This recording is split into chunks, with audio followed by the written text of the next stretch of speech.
យនៅឆ្ងាយតែបងត្រូវចាប់ឲ្យបានក៏ព្រោះតែអូននឹងឆ្នះទៅបាក់ចិត្តលើកល្យានបងមិនជាលើវាសនាតែហេតុអ្វីដែលពេលបានជួបអូនធ្វើឲ្យបងនេះគិតថាពួកយើងដូចជាគូដែលទេវតាបានចែកគុំឆ្នាំងពេកទៅហើយសម្រស់អូនឲ្យបងចាញ់បងក៏ញោះលេចព្រោះស្រឡាញ់ញោះលេចព្រោះតែខ្លាញ់នឹងអូនបងចង់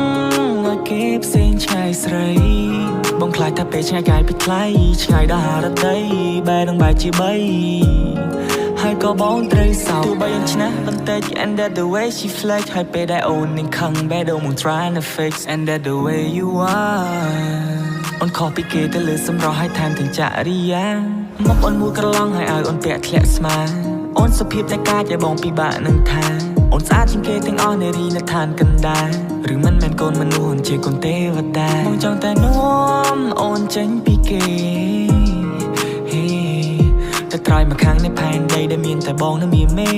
សាស្នេហ៍នៅកន្លែងដែលគ្មានអ្នកណារកឃើញទេឈ្មោះអញ្ចឹងនៅក្នុងបេះដូងมึงដូចជាពេជ្របងខ្លាចថាលែងមានថ្ងៃរះហើយមានតែថ្ងៃលេចបងខ្លាចថាមានរឿងកើតឡើងធ្វើឲ្យបេះដូងយើងក្រិចបងខ្លាចថាពេលវេលាមើលថែអស់កតាបប្រកិច្ចកាយនៅឆ្ងាយតែបងត្រូវចាប់ឲ្យបានក៏ព្រោះតែអូននឹងឆ្នះទៅបាក់ចិត្តលើកល្យានបងមិនជាលើវាសនាតែហេតុអ្វីដែលពេលបានជួបអូនធ្វើឲ្យបងនេះគិតថាពួកយើងដូចជាគូដែលទេវតាបានចែកគុំឆ្នាំងពេកទៅហើយសម្រស់អូនឲ្យបងចាញ់បងក៏ញោះលេចព្រោះស្រឡាញ់ញោះលេចព្រោះតែខ្លាញ់នឹងអូនបងចង់ឲ្យគេផ្សេងឆ្ងាយស្រីបងខ្លាចថាពេលឆ្ងាយកាយពីថ្លៃឆ្ងាយដល់ហារតីបែរនឹងបែរជាបីហើយក៏បងត្រូវសោកគុំឆ្នាំងពេកទៅហើយ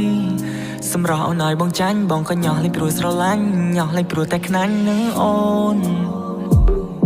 បងចង់ឲ្យគេផ្សេងឆ្ងាយស្រីបងខ្លាចថាពេលឆ្ងាយកាយពីថ្លៃឆ្ងាយដល់ហារតីបែរនឹងបែរជាបីហើយក៏បងត្រូវសោក